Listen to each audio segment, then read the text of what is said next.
Pour démarrer cette première saison de PepsiCo, le podcast de l'économie positive, nous avons posé nos micros au cœur d'un événement RP incontournable, le Pop-in Obraz, qui réunit chaque année sur une journée une centaine de journalistes et influenceurs venus découvrir les dernières innovations de marques culinaires, déco et beauté. L'objectif du Pop-in, partage d'expériences avec des entrepreneurs inspirants, découverte de nouvelles marques, échanges et débats d'idées dans une atmosphère à la fois joyeuse et studieuse. C'était le 15 juin dernier, à Paris, un des premiers événements autorisés orchestrés par l'agence Obraz. Autant vous dire que l'ambiance et le plaisir de se retrouver dans le monde réel étaient bien au rendez-vous.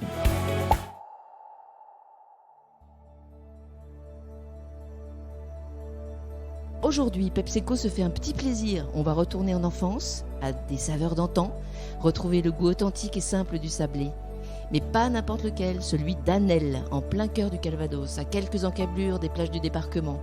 Je suis très heureuse de recevoir Jean-François Auter, qui a repris depuis 4 ans avec son associé cette biscuiterie d'anthologie, en lui redonnant un vrai coup de peps, mais sans jamais oublier ce qui a fait la renommée des sablés d'Annelle depuis 1904.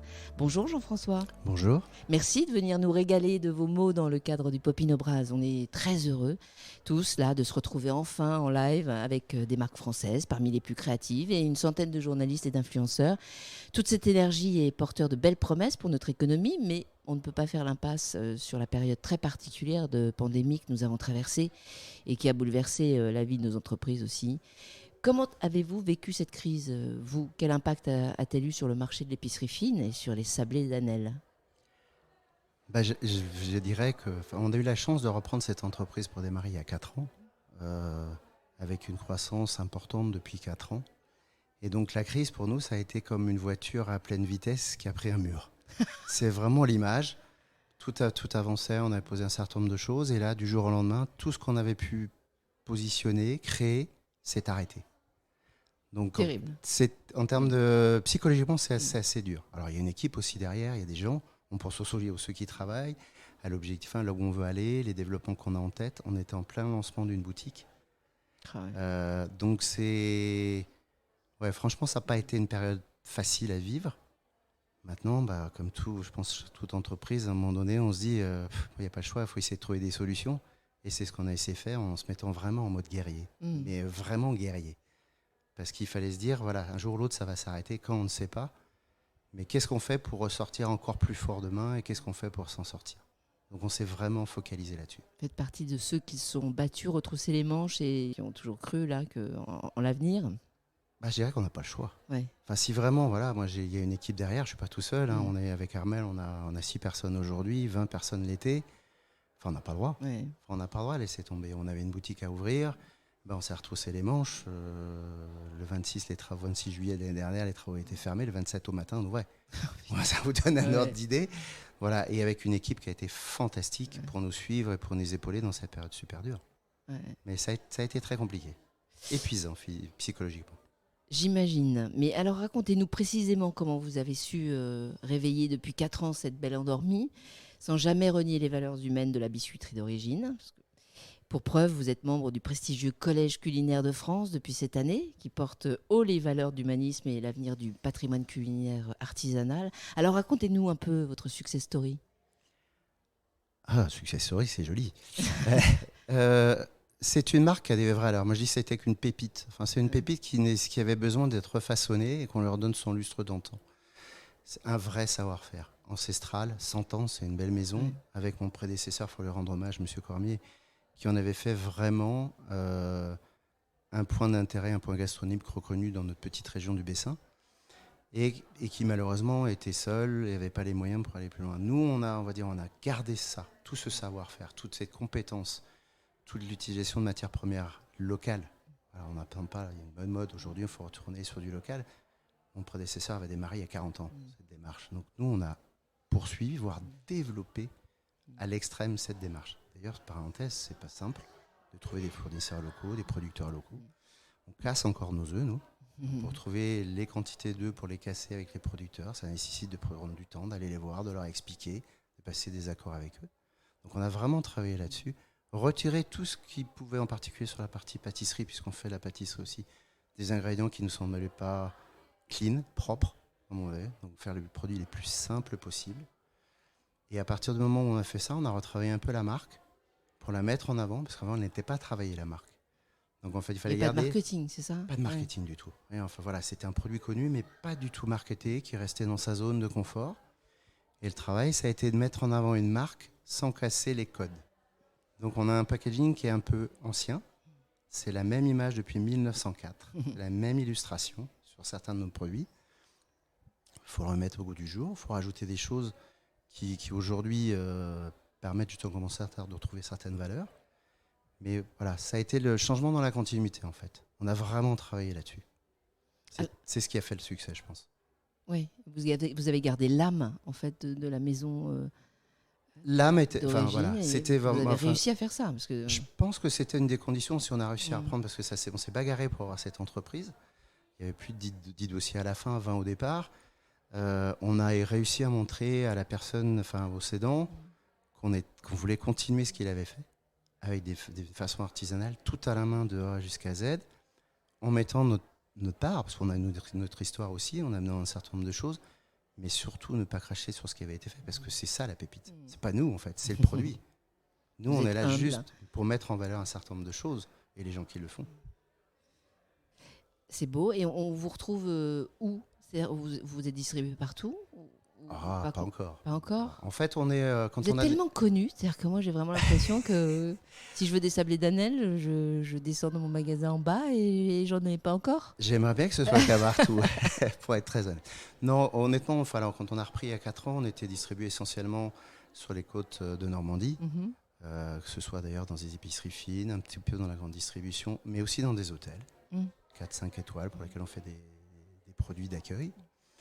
Et petit à petit, on a développé effectivement une stratégie d'approche un peu différente en développant tout ce qui est RHF, donc tout ce qui est hôtellerie, tout ce qui est restauration, d'où le Collège culinaire de France qui nous a vraiment aidé à aller travailler des biscuits d'accueil, des produits pour le thé, dans des belles maisons de la côte normande, et développer l'épicerie fine.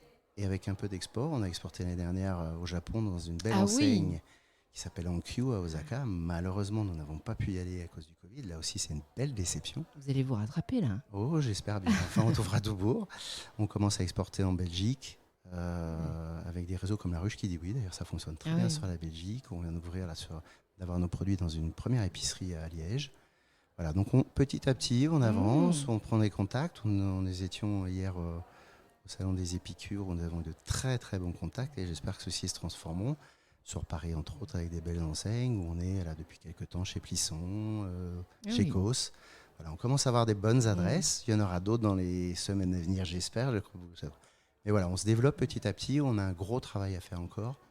Mais on privilégie vraiment la qualité et les réseaux des épiceries fines et des hôtelleries. C'est vraiment notre stratégie. Je pense que vous allez y arriver avec un produit aussi bon et beau. Je vais me permettre une question un peu plus intime dans ce contexte très particulier qui a bousculé nos vies, nos habitudes. On s'est mis à réfléchir à la vie et à lui donner peut-être un autre sens parfois. Bon, comment vous vous sentez aujourd'hui? Cette crise a-t-elle changé quelque chose dans votre vie personnelle? Alors je dirais oui. Oui, puisque à la crise de Covid, j'ai perdu ma belle-mère. Donc, j'ai permis aussi des gens que je connaissais très proches. Donc oui, elle nous a touchés, et sacrément. Et c'est d'autant plus difficile qu'on ne peut pas accompagner les gens dans certains moments puisqu'on ne les a pas vus du jour au lendemain. Donc c'est dur. C'est un drame. Ça c'est franchement un drame. Et toutes les familles qui ont vécu ça, franchement, je trouve que c'est super dur. Et je pense que ce sont des blessures qui mettront du temps à guérir. C'est vraiment quelque chose d'horrible. Voilà. Ça c'est vraiment le côté très très personnel, très direct. Oui. Après, effectivement, d'un point de vue plus global, je dirais, et un peu moins personnel, ça permet aussi de se rendre compte qu'on est peu de choses. On travaille pendant une entreprise, on a une équipe. Moi, j'ai pensé beaucoup aux équipes. Parce que, eux sont retrouvés à rien faire du jour au lendemain. C'est pas dans leurs habitudes. Et comment faire en sorte que ces gens qui sont portés par une entreprise, par un projet, du coup, sont arrêtés et pas se remettre en cause, mais comprennent plus. Il y a quelque chose qui s'est cassé. C'est un désarroi. C'est un désarroi complet en disant où ça va arrêter. Alors nous, il ne faut pas qu'on leur montre qu'on est aussi dans une période où on se pose des questions. Il faut être le plus rassurant, d'où l'objectif de travailler sur des projets d'avenir pour les rassurer. Mais c'est une remise complète de ce qu'on pensait être acquis. Et ça montre que tout ce qu'on pense être acquis n'est jamais complètement acquis. Et là, il faut se reposer les bonnes questions. Qui on est?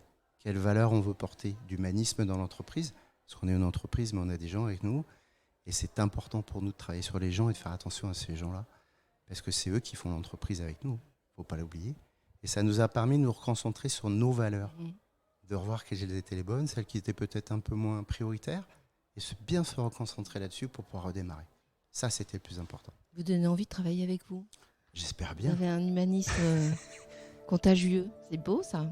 Mais c'est vrai que c'est les valeurs aussi de la maison C'est ce qu'on est. depuis 1904. Je pense que c'était vraiment les valeurs. Et en plus, on s'est toujours dit, quand soit avec mon épouse, quand on reprend une entreprise, qu'on voulait porter des valeurs et faire aussi travailler des gens qui, à un moment donné, ont été laissés sur le bord de la route, quelles que soient les raisons.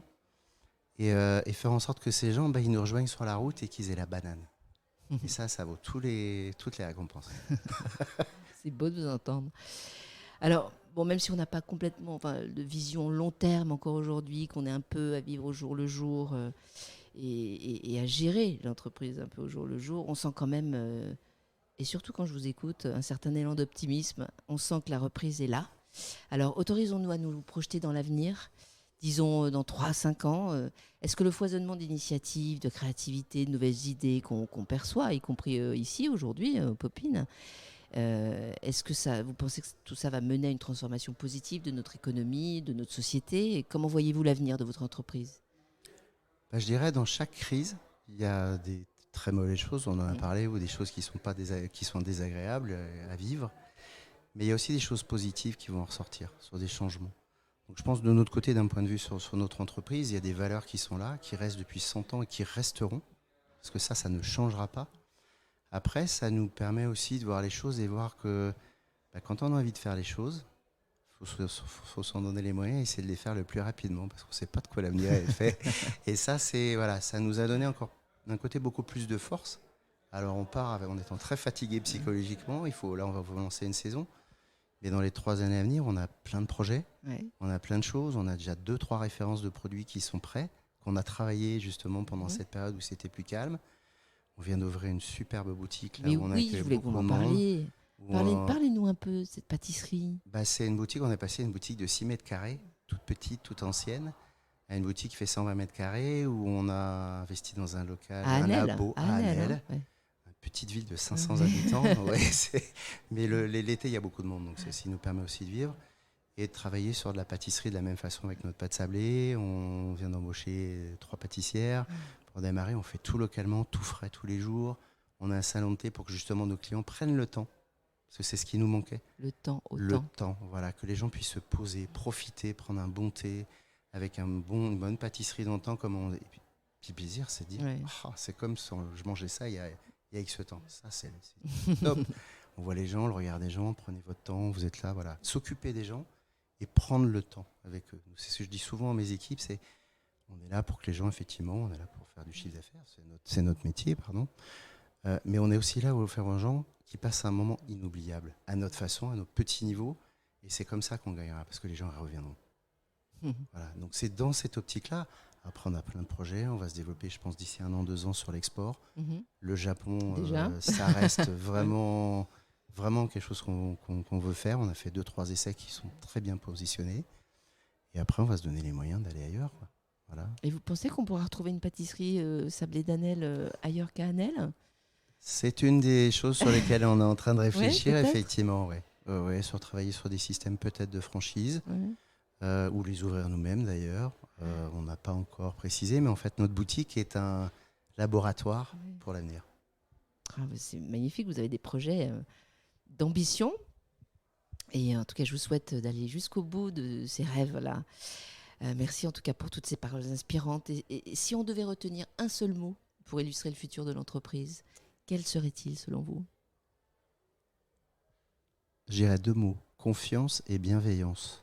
Confiance dans notre projet et bienveillance par rapport à toute l'équipe qui tous les jours fait en sorte que ça fonctionne.